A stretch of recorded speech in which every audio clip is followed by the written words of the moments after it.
Do we just have nostalgia for older movies that we grew up watching? Or is it sentimentality of core memories from our childhood, the laughs together on family movie night that made movies seem better? Or is it that movies are getting worse? Let's take a quick dive into this and see if it's just one of rose-colored glasses, or if there's something more going on. You're watching family movie. First of all, what do I mean by movies yesterday being better and movies today getting worse? That's a good question, because there's not a simple answer. I could talk about originality. Is this something that has been done before in a movie, or is it a remake or a sequel? Surely that's the case with a lot of blockbusters these days. But even before, there were plenty of reboots and sequels, and not a lot of them were that great. How about character development and plot structure? Again, there's some movies today that have good character development and a strong plot. And there's plenty of movies from yesteryear that certainly had shallow characters and barely any plot. Perhaps we could look at sociopolitical messaging, being present today and non-existent previously. Nope. Even if there's more explicit messaging today on certain things, and louder messaging on things in opposition to biblical Christianity, those still exist to some degree or another in older movies. Rubbish! Filth! Slime! Muck!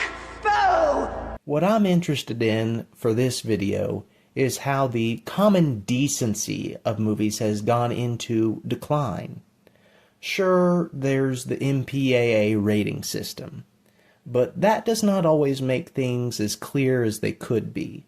Take two popular movies from the year 2000, the R-rated historic action hit The Patriot, and the PG-13 rated action blockbuster Mission Impossible 2.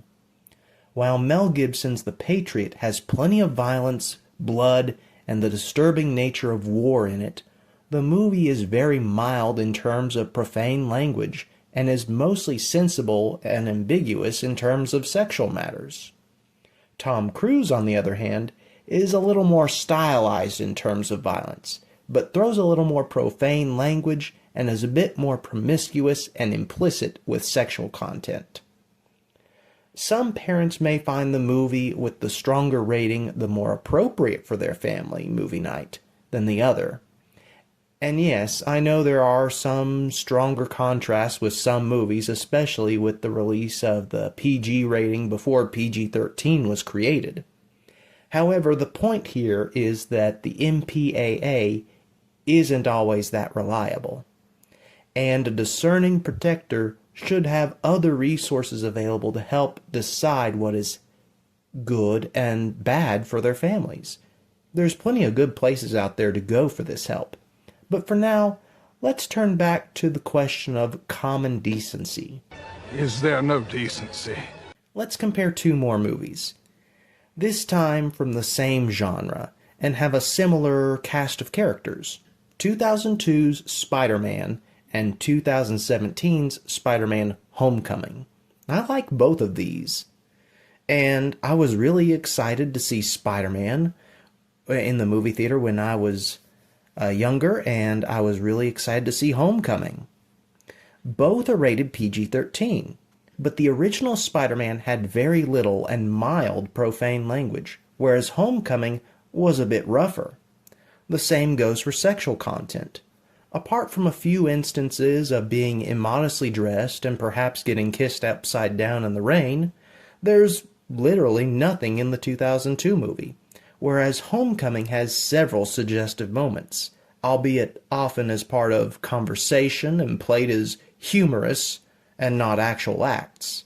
It is still a fair bit more here when compared to 2002. There's a degree of separation here that is disturbing to me, especially since so much of the profanity and sexual content in Homecoming is completely unnecessary and pulls you away from the continuity of the story.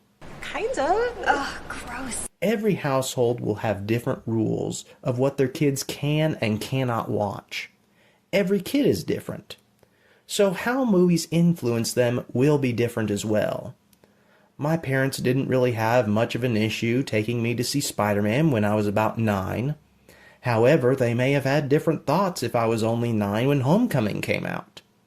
And while most catchphrases and memorable lines from Spider-Man aren't a problem for a child to repeat, the same can't necessarily be said for Homecoming. Now, I'm not saying not to watch any of these movies, and I'm not saying that if you have taken your child, who's about 9, to go see The Patriot or Spider-Man, but not Mission Impossible 2 and Homecoming, it's your child, your family, your decision you have to make. What I'm doing is pointing out that there are several instances, and I've only brought up a couple here, where certain factors of decency can make or break a family movie night, and it seems to have gone in a negative direction over the past decade or two. MPAA ratings aren't always the best metric for measuring this, and I miss some of those good old days when the Marvel movies were just a bit cleaner. They love me. Somewhere along the way, I think people wanted to push the envelope. Less concern was made towards children watching. Cussing was more commonplace in public, and the sexual revolution continues to have a degrading ramification, while also continually be used as a quick, cheap laugh when something else humorous is harder to come up with. Do we have a way out of this, or do we just have to put up with the indecency in movies we would otherwise enjoy? Do we just shut up and accept things for the way they are? We don't have to. Movies with things we don't approve of can be a good way to have a conversation of what we should watch with our families. We can also choose not to watch movies we find to be too indecent. Even if everybody else has seen it and is talking about it, we might be better off to just sit down and enjoy a good book or choose a better movie that no one else has really heard of. With over 100 years of movies and shows out there, we have a lot to choose from. It's our responsibility to choose with discernment. Comment below if you want to hear more about this, and thanks for watching.